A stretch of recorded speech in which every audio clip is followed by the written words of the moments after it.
শুধু সোনাই বলে ডাকি না, আমি ওকে ভালোবাসা অনেক কিছুই বলে ডাকি। সোনাই শব্দটা অর্থ হচ্ছে প্রিয় ভালোবাসার মানুষ। আমি অভিনয় একদম পারছি পচা।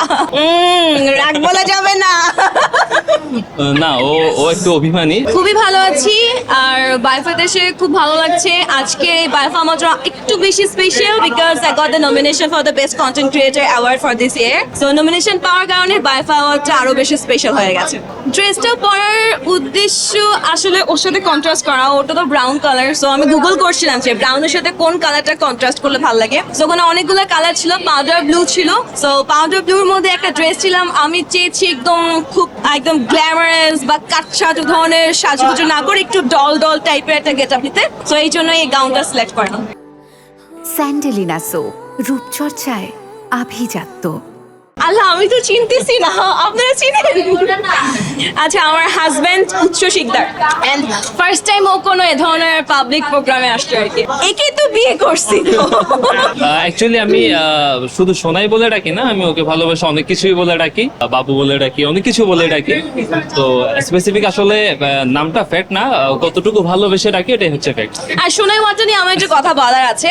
সোনাই শব্দটার মধ্যে একটা ভালোবাসা কাজ করে। যারা এই ওয়ার্ডটা নিয়ে অনেক ধরনের ট্রল করেছে, মজা করেছে, কারণ আমাদের বাংলাদেশে একটা সিংহভাগ মানুষ তো 18+ চিন্তা ভাবনা নিয়ে থাকে 24 ঘন্টার প্রায় সময়। তো এই ওয়ার্ডটা ওদের কাছে একটা 18+ শব্দ, কিন্তু এই শব্দটা যদি ওরা আসলে গুগল করতো তাহলে দেখতে পেত সোনাই শব্দটা অর্থ হচ্ছে প্রিয় ভালোবাসার মানুষ।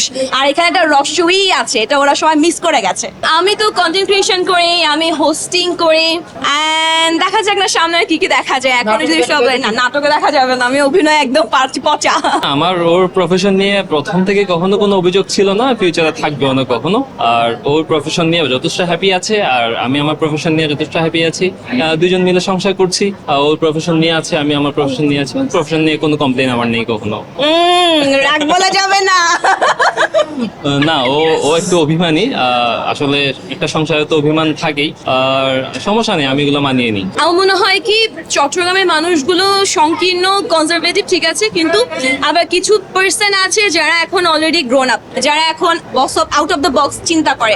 আর চট্টগ্রামে একটা মেয়ে কতটুকু যেতে পারবে তা সম্পূর্ণ ডিপেন্ড করে আমার মনে হয় যে ওই মেয়েটার ফ্যামিলির উপরে, আব্বু আম্মুর উপরে। যদি আব্বু আম্মু অনেক বেশি সাপোর্টিভ হয় তাহলে আশেপাশের মানুষ, পাড়া মহল্লা অনেক কথা বললেও না একটা সময় গিয়ে চুপ হয়ে যায়, কারণ ফ্যামিলি সাপোর্ট করে। যেমন আমার বাবা মা আমি পেয়েছি প্রচন্ড supportive. On the other hand আমার বিয়ের পরে আবার একটা গুঞ্জন উঠেছিল যে বিয়ের পর আমি যেভাবে ঘুরছি, আমার কোথাও কোনো ম্যারিড সাইন নেই, আমি তো অন্য ধর্ম বিলং করি, তাহলে এই সাইন কি করে হবে, এই এক্সেট্রা এক্সেট্রা। ঠিকই, কিন্তু আমি আমার পথে হাঁটতে পারছি কারণ আমার হাজবেন্ড সাপোর্টিভ এবং আমার ইন ল সাপোর্টিভ। তো দুইটা পরিবারের যে কোনো একটা পরিবার একটা মেয়ের পক্ষে জীবনে সাপোর্টিভ থাকতে হয়, তাহলে সে চট্টগ্রামে থাকুক, ঢাকায় থাকুক বা বাংলাদেশের যে কোনো জেলায় থাকুক, সে সফলতা অর্জন করতে পারে।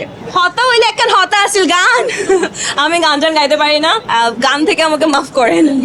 আমি তোমারে ভালোবাসি। আমি তোমাদের ভালোবাসি। বেশি ভালোবাসো না হম ভালোবাসো? অনেক বেশি ভালোবাসি। আলোতন বেশি ভালোবাসো না আলোতন হম ভালোবাসো? অবশ্যই কন্টিনিউয়াস চক্রবৃদ্ধি হারে বেশি ভালোবাসি। তুমি সিটিং এ বসে ন হইবে, সিটিং এ বসে হ।